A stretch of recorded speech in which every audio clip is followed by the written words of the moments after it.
O presidente do TRE de Santa Catarina concedeu hoje pela manhã uma coletiva para falar dos problemas relatados no dia a dia da votação, no dia exatamente do primeiro turno da votação. Foram 744 reclamações de problemas nas urnas eletrônicas.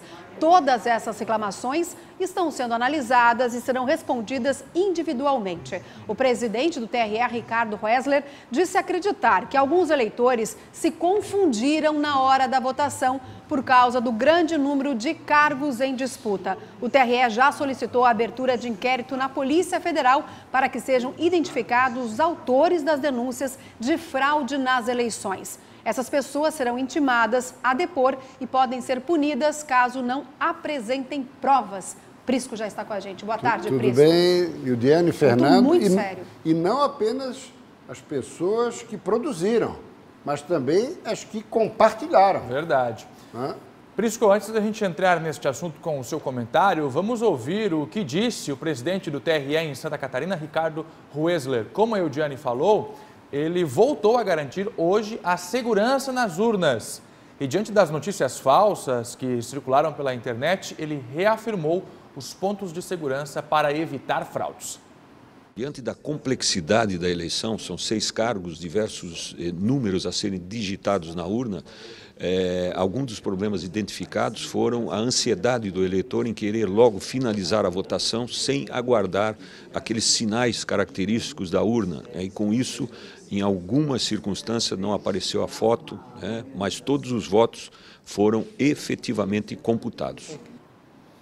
Pois é, Prisco, reafirmando a segurança, são 30 pontos de segurança na urna de acordo com o presidente. Exato, ele já tinha nos falado antes do primeiro turno, aqui numa entrevista ao vivo, e depois que saiu também, da garantia da urna eletrônica, né? O que ele colocou é muito pertinente. Aliás, desembargador da melhor qualidade, Ricardo Roesler, é um magistrado que eu conheço há mais de 20 anos, competente e reto na sua atuação. Agora, eu gostaria de deixar o seguinte, não houve aquele detalhe que apertava um número e encerrava a votação, não foi isso que ocorreu. O que ocorreu é que o eleitor, desavisado, achou que tinha apenas um voto para o Senado. E daí, no segundo voto do Senado, votou para governador. E para governador, votou para presidente, quando achou que tinha mais um. E já não tinha mais. Deixou de votar no segundo para o Senado. Certamente foi isso que ocorreu. Não dá para partirmos da premissa que a urna é fraudulenta. Ora, se tivesse alguma coisa mais substantiva, isso já teria transpirado, isso já teria vazado. Quantas pessoas que estão envolvidas, não só na formulação da urna, mas como na execução e na realização do voto? Claro que é importante o voto impresso. Isso temos defendido aqui, já não é de hoje, há muito tempo. A impressão do voto é importante, não para ficar para o eleitor, mas que fique ali, depois de digitado o voto, fique ali impresso, para numa necessidade haver a devida comprovação. Agora, levantar suspeita em torno da urna eletrônica, o que se observa hoje é muito fake news, é muito diz-que-disse. E o presidente do tribunal fez outra observação muito interessante. A preocupação deles era do fake news entre os candidatos, entre os partidos, entre as coligações. E o que está ocorrendo é uma profusão de fake news no WhatsApp entre os eleitores, entre os simpatizantes, entre os militantes partidários, Fernando. Colocando em xeque também a segurança das urnas e até mesmo o próprio trabalho do TRE. E a credibilidade do processo eleitoral. Exatamente. Vamos então acompanhar outra parte da entrevista, porque hoje pela manhã o desembargador Ricardo Roesler afirmou a contestação da urna eletrônica que se tornou agora um projeto político. Segundo ele, isso se tornou um projeto político. Questionar a urna eletrônica, a segurança do processo, se transformou em uma forma de fazer politicagem. Para o segundo turno, ainda de acordo com o presidente, os tumultos que aconteceram nos locais de votação no primeiro turno, desta vez, não serão tolerados. Uma coisa é você reclamar a respeito do mau funcionamento, a respeito de uma dificuldade que você está tendo na hora de digitar o seu voto ou computar o voto. A outra é criar tumulto deliberadamente, né, para que faça parecer a existência de alguma fraude, de alguma teoria da conspiração que esteja aí sendo incitada, ou incitar os outros ao tumulto.